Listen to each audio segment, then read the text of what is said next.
Hello everybody, this is Carlos from Army of Nurses and welcome to another video.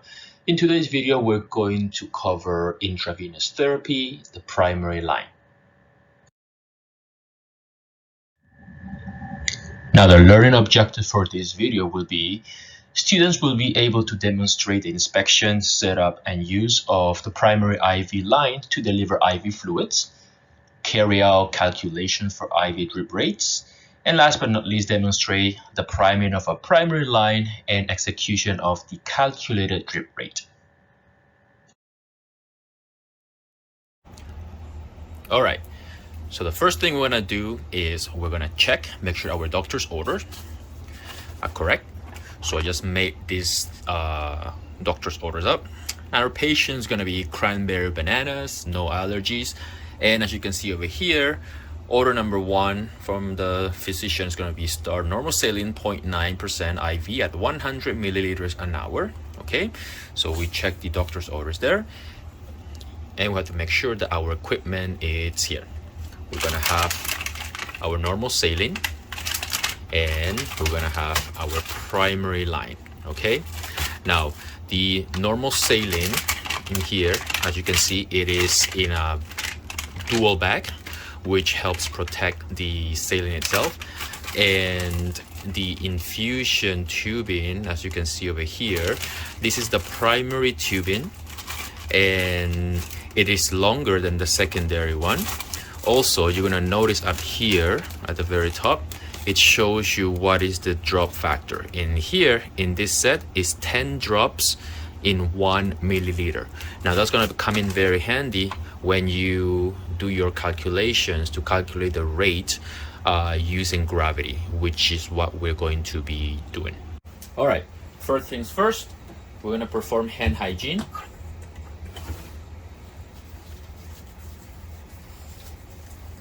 Okay, make sure that's all done.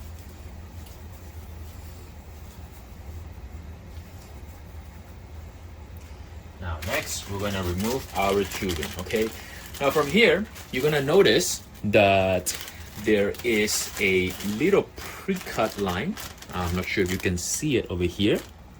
You see, this line is already pre-cut. If you actually kind of rip it right from there, it just comes out very nicely. You shouldn't really struggle with that, okay? All right, so we pull out our IV tubing set. Oh, sorry, right here. Open this up, and then you're going to inspect the line at this point. Now when you inspect the line, we're going to make sure that you check that there's no kinks, there's no obvious deformities or any manufacturing defects for the line. So you're going to double check. All right, and that seems to be fine. Now after you check the line, the next thing that you're going to do that is very, very important, the roller must be as close as possible to this chamber. So let me show you how it looks like. We're going to grab the roller, as you can see here, and just move it up, move it up, move it up, move it up. As you can see, we're moving it up, right? We're moving it up, moving it up. And it needs to be as close to the chamber as possible. Now, if you can see from this line, you're gonna see that this port is gonna prevent our roller from moving further up. And that's okay. That means that this is the highest and closest to the chamber that is physically possible, given the design of the tubing, right? So once it's up to here, leave about maybe 10 centimeters so that you can actually maneuver the lock here. And about there, you want to roll it down like this to close, okay? And then the cap stays on. And that's all our tubing right there, okay? Next, what you're gonna do is we're going to open our saline bag. Now before we do that, you're gonna do some checks, okay? We're gonna inspect, as you can see, the bag itself, okay, there was no previous damage to it. And as you can all see from here, there's a little cut, 2 little cuts. Now what this little cut does is allows you to, same with our tubing bag, just to open this bag. So all you need to do, grab the bag, grab it from here, and you're just gonna count to 3. 1, 2, 3, and it comes down and it rips up just like that, very easily. Pull the bag out, and we can start putting some of our stuff away. Now this is part of your inspection that you're gonna do, okay? Now we're gonna check that it is indeed normal saline, 0.9, and just as a reminder, you only call it normal saline when it's 0.9. If the percentage is lower or higher, it is not called normal saline, it's just called saline based on whatever concentration it is. For instance, if it's 0.45% saline, we call it half saline. Or if it's 3% saline, we call it hypertonic saline. We don't call it hypertonic normal saline. That's incorrect, okay? So normal saline only if it's 0.9%, all right? So we're going to check. We're gonna give a little squeeze, and these bags, they're intended to be pretty resistant. If you can see, I'm squeezing actually quite hard, not with my nails because that might puncture the bag, but if I actually squeeze quite hard, this bag actually is quite firm. Half a liter, so 500 milliliters, as you can see here. The expiry date of the bag. This bag obviously expired already in April 2021, okay? And normal saline, and one thing you're always gonna notice is normal saline always has an osmolality of 308. Now that's gonna become very important because when you compare any solution to saline, anything below 308, it's hypotonic. Anything above 308, we call them hypertonic solutions. Easy way to distinguish those in clinical practice, okay? So we have our bag here, and what we're gonna do next is we are going to spike the bag, okay? So you're gonna grab the tubing that we had. Try to straighten it out. And this is the part that there is a little bit of a variant on it. Some people like to hang up their bags before spike it, but I'm going to spike it before I hang it up, and it doesn't matter. Now, if you guys remember, we already pre-lock our tubing. That means that the moment when I puncture the bag, my saline will not run out. Now that's something very important that you have to do. This part here, lock in your main roller, because if you do not do that, the moment this the spike punctures the back, gravity is just gonna bring the saline crushing down like a cascade, and you're gonna have saline all over the place. Not to mention that you're gonna have a lot of air bubbles in them. Okay, so what we're gonna do is we're going to remove this spike. Okay, and now this spike in here has to remain sterile. All right, so we open that up, and then you're gonna see that there's two parts over here. Blue one is the part that you're going to spike. The other port is to add medications if needed. So you're going to pull out the blue one, okay? So let me just put this back in so that it makes it a little easier for me so I can show you. When you open this bag, all you need to do is press down, and you should hear this, a snap, okay? Now, once this is out, if you try to put it back in, it doesn't go back in. But as you can see, now that I've actually opened the removed the cover from the back, nothing comes out because there is a seal in there, a one-time seal that once it's broken, it cannot be resealed. We have not broken it yet, hence it's not leaking. Okay, so let's do that. Let's puncture the back again. So as you can recall, I recover my tip because it needs to remain sterile. Open it up, okay, and all you need to really do is, let me show you right here. This one goes in here, as you can see, okay, and slowly twist it in. Let me show you over here. Let's see if you can see. And slowly just twist it in, twist it in, and twist it in, and push it in. There it goes. Now, as you can see, the neck right here, there is a part that will prevent you from going too much further in. Okay, now that the back has been punctured, you're gonna see that there's a little line right here. You see that right here? You're gonna fill the saline up to that point. How do you fill that up? All you need to do, squeeze the chamber, which is not made of glass, as a lot of people think, and let go. And you're gonna see that the saline's starting to come down. Again, squeeze. There it goes. Now we have that much. Next, what we're gonna do is we're going to hang our saline, and let me show you right here that I just used that. Okay, I'm at home, but let me show you how this works. Now you can all see right there. Now it's hanging. Okay, let's take this back a bit. Now that that's hanging, you're gonna see that this tubing has a little cap. Now the little cap, once you remove it, you have to make sure that it is remains sterile. Now this one might be a little bit tough depending on the brand, and you might need to really give it a little twist. Give it a little twist until it kind of like comes out. Okay, so this little cap do not throw out. Now we're gonna put it on the side here. Okay, and now we're going to prime the line. As you can see, nothing is going through our saline tubing yet because it is locked, right? It is actually clamped. So what I'm gonna do, just for the purposes of the demonstration, this is the part that once you prime the line, it's going to connect into the patient's IV, so the tip must remain sterile. Hence, we kept our little cap right here. Okay, and you should keep your cap too. Now, for the purposes of the demonstration, I am gonna use this little bucket I have down here.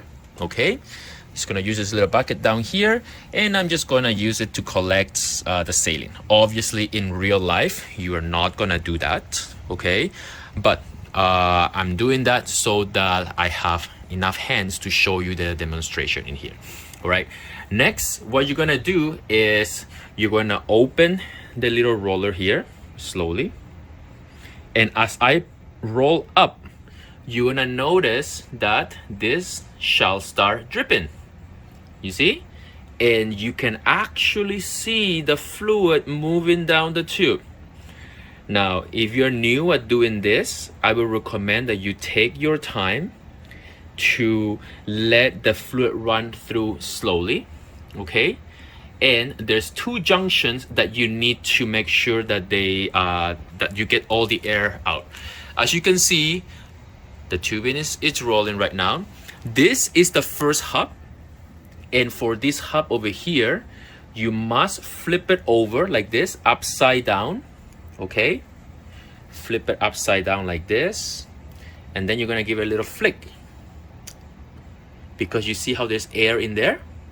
The air just left, right? Now, always good to give a flick. Now that port, this port right here, is free of air now. And then as we continue down, you're gonna continue to open this up. You're gonna see that the fluid, or the saline in this case, right, continues to go down, up until right down here. You're gonna notice that there's another port. When it comes to this port, again, what you're gonna do is you're gonna flip it over like this, give it a little flick. Give it a little flick. This is more challenging when you're doing it by yourself. Give a little flick, there it goes. Now you saw the air lift, right? And then the tubing should not have any air. As you can see, our tubing is still dripping, but what I'm gonna do is, now that the primary line is primed, I'm gonna lock it back down. And that stopped, right?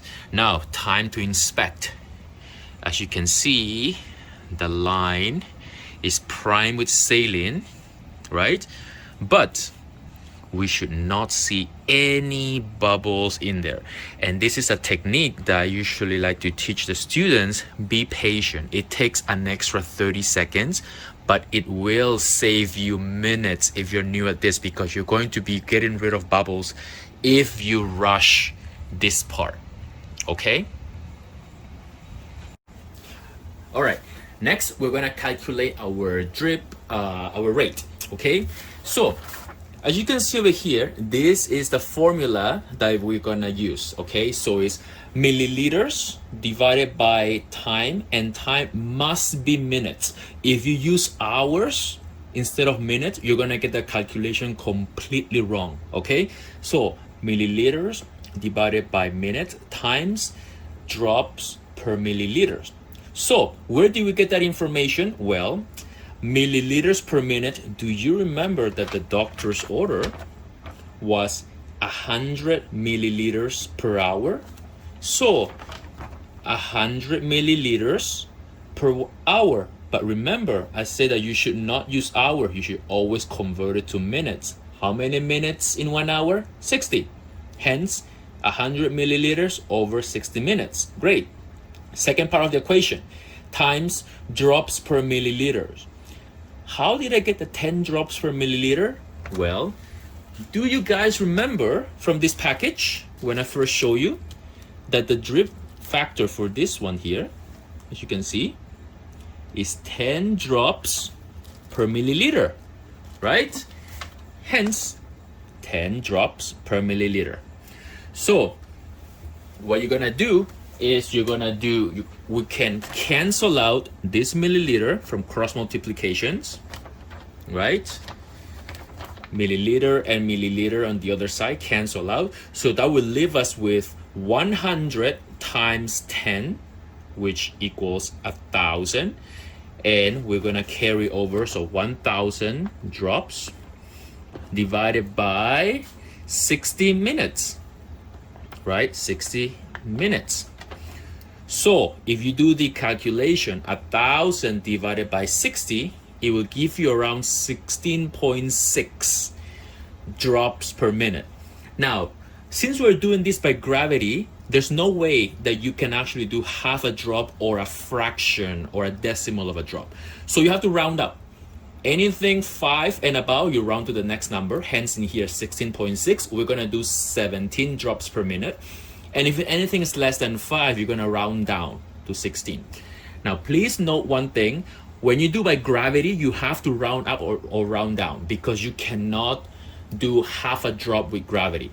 However, if you're doing IVs with a pump, the pump is able to do the half a drops or the decimals, because the pump has the level of precision that the gravity set will not be able to achieve.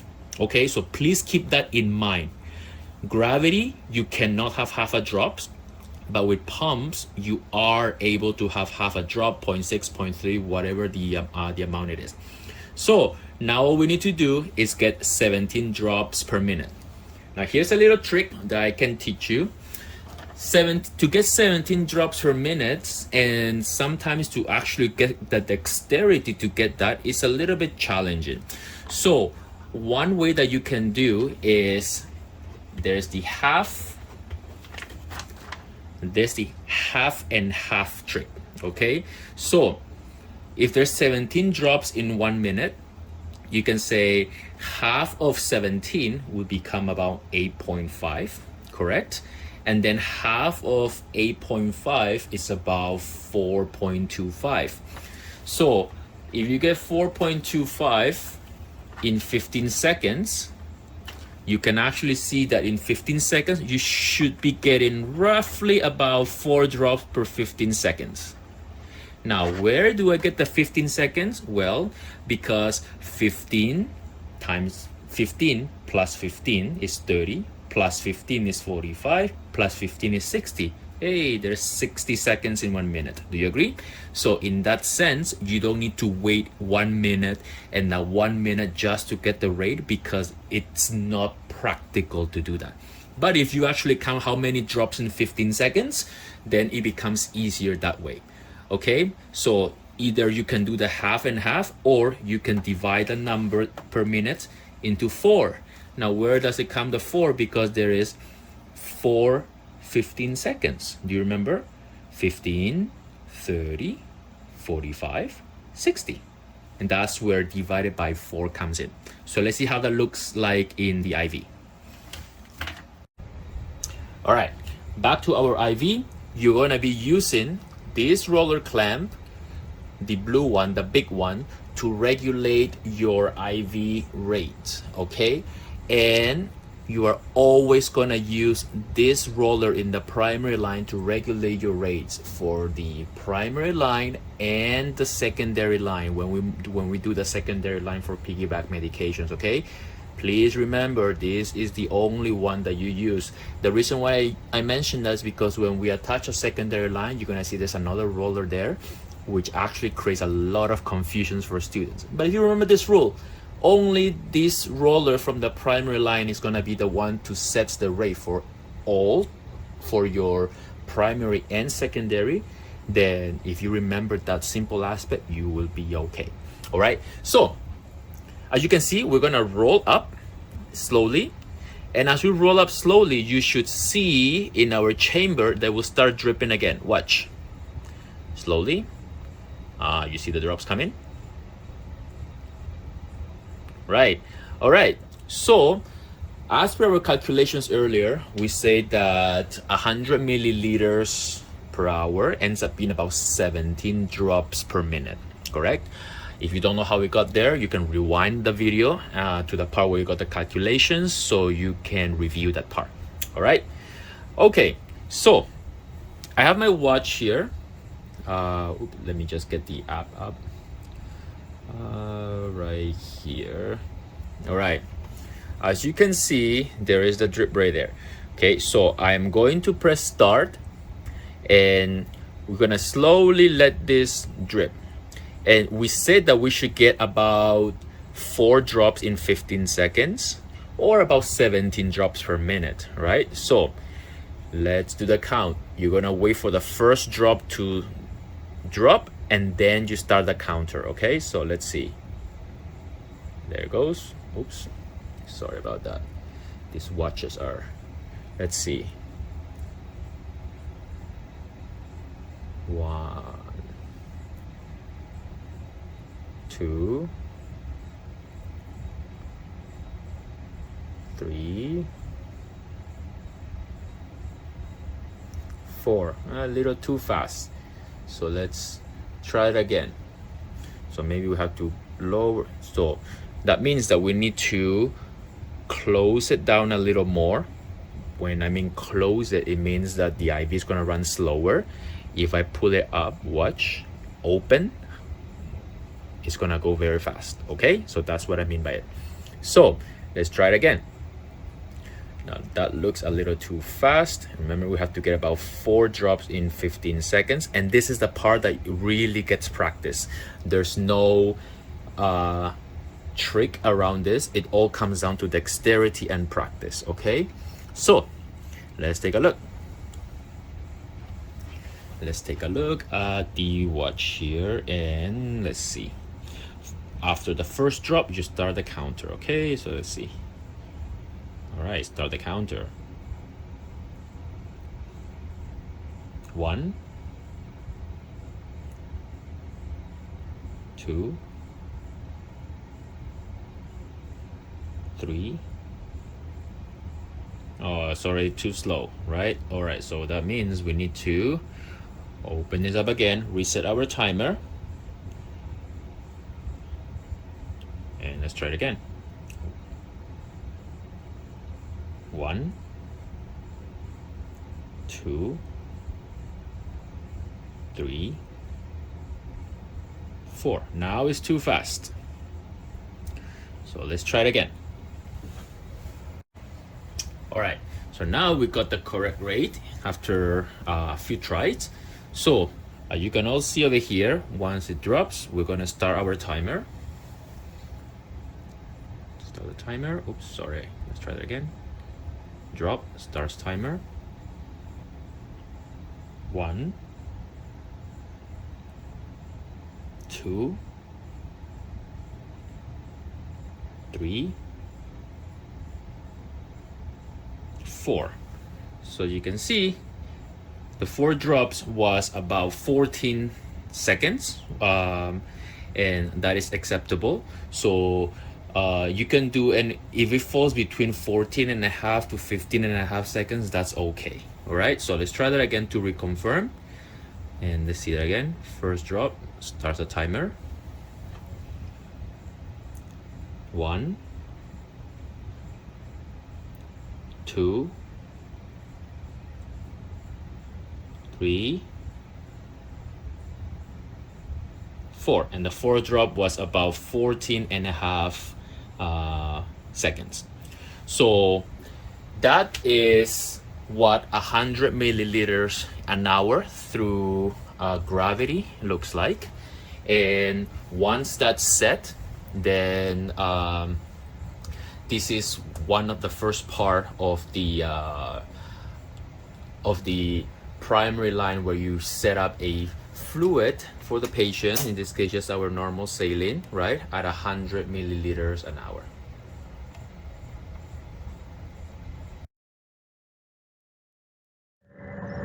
That is all for this video. Thanks for watching. Like and subscribe, please.